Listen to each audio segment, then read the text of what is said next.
संतोष देशमुख हत्येनंतर मसाजोगचा नवा सरपंच कोण? एखाद्या सरपंचाची इतकी निर्घृण हत्या होते की संपूर्ण महाराष्ट्र हादरतो. त्या गावाचं नाव वर्षभर देशाच्या कान्याकोपऱ्यात घुमत राहतं आणि मग त्याच गावात त्याच खुर्चीसाठी निवडणूक लागते.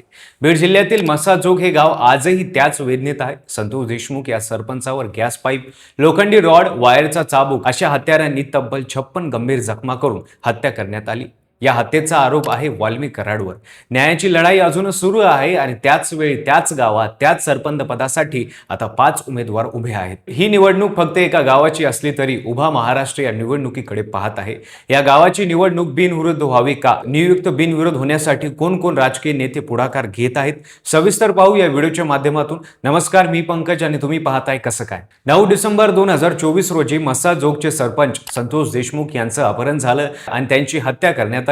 फुफ्फुसाला गंभीर इजा झाली, शरीरावर 150 जखमा झाल्या. हे साधं हत्याकांड नव्हतं. या घटनेनंतर महाराष्ट्र ढवळून निघाला. सरकारवर दबाव आला, अटका झाल्या, विशेष मकोका न्यायालयात खटला सुरू झाला आणि या खटल्यात उज्ज्वल निकम यांच्यासारखे सरकारी वकील नेमण्यात आले. आता त्या हत्येनंतर रिक्त झालेल्या सरपंच पदासाठी राज्य निवडणूक आयोगाने 28 एप्रिल 2026 रोजी मतदान आणि 29 एप्रिल रोजी निकाल असा कार्यक्रम जाहीर केला आहे. उर्वरित 18 महिन्याच्या कालावधीसाठी सरपंच पदच भरायचं आहे. 7 एप्रिल पासून उमेदवारी अर्ज दाखल करण्याची प्रक्रिया सुरू झाली. गावाची आणि देशमुख कुटुंबाची इच्छा एकच होती, ही निवडणूक बिनविरोध व्हावी आणि संतोष देशमुखाची पत्नी अश्विनी देशमुख यांना सरपंच म्हणून निवडून द्यावं. हीच खरी श्रद्धांजली असेल असं गावकऱ्यांना वाटत होतं. अश्विनी देशमुख या काही नव्या नाहीत. संतोष देशमुख यांच्या आधी त्याच या गावाच्या सरपंच होत्या. या दाम्पत्याने मिळून गावात जलसंधारण, स्वच्छता, वृक्ष लागवड असे एकामागोमाग एक विकास कार्यक्रम राबले होते. जिल्हा स्तरावर 2 पुरस्कारही मिळाले होते. गावाशी त्यांचं नातं केवळ राजकीय नव्हतं. 9 एप्रिल रोजी अश्विनी देशमुख यांनी अत्यंत साध्या पद्धतीने आपला उमेदवारी अर्ज दाखल केला. त्यांच्यासोबत संतोष देशमुखाचे बंधू धनंजय देशमुख आणि मोठ्या संख्येने ग्रामस्थ उपस्थित होते. ही निवडणूक नको होती, पण संतोष अण्णांचं स्वप्न पूर्ण करायचं आहे. गावाने साथ द्यावी असं त्यांनी माध्यमांना सांगितलं. उमेदवार सुरेश धस आणि खासदार बजरंग सोनवणे यांनी ही निवडणूक बिनविरोध होईल असं वक्तव्य केलं होतं. राजकीय हवा अश्विनी देशमुखांच्या बाजूने होती. बिनविरोधाचा मार्ग मोकळा दिसत होता, पण राजकारणात अचानक ट्विस्ट येतात. ज्या निवडणुकीतून संतोष देशमुखाकडून अवघ्या 8 ते 9 मतांनी पराभूत झालेले स्वरूपानंद देशमुख यांनी मैदानात उडी मारली.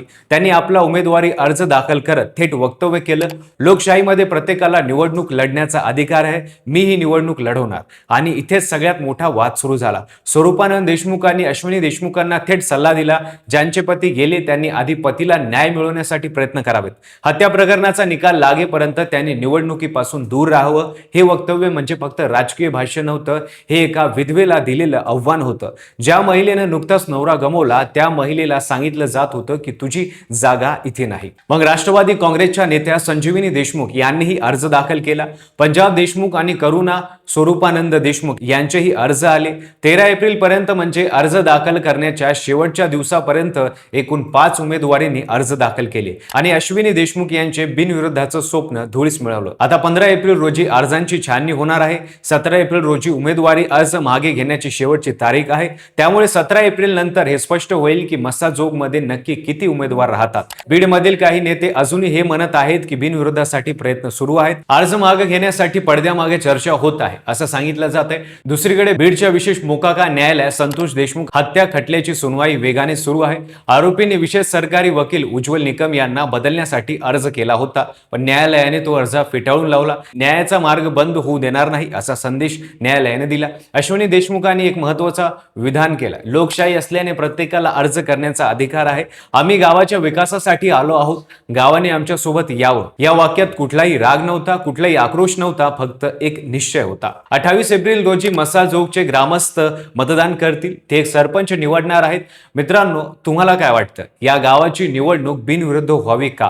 अश्विनी देशमुख यांना सरपंच पदी बसवावं का? की स्वरूपानंद देशमुख म्हणताय तसं अश्विनी देशमुख त्यांनी संतोष देशमुख यांना न्याय मिळेपर्यंत राजकारणापासून दूर राहावं? तुमचं मत कमेंटमध्ये नक्की सांगा. व्हिडिओ आवडला असेल तर लाईक करा. चॅनलवर नवीन असाल तर चॅनलला सबस्क्राईब करा आणि बेल आयकॉनला दाबायला विसरू नका आणि पाहत राहा फक्त कसं काय.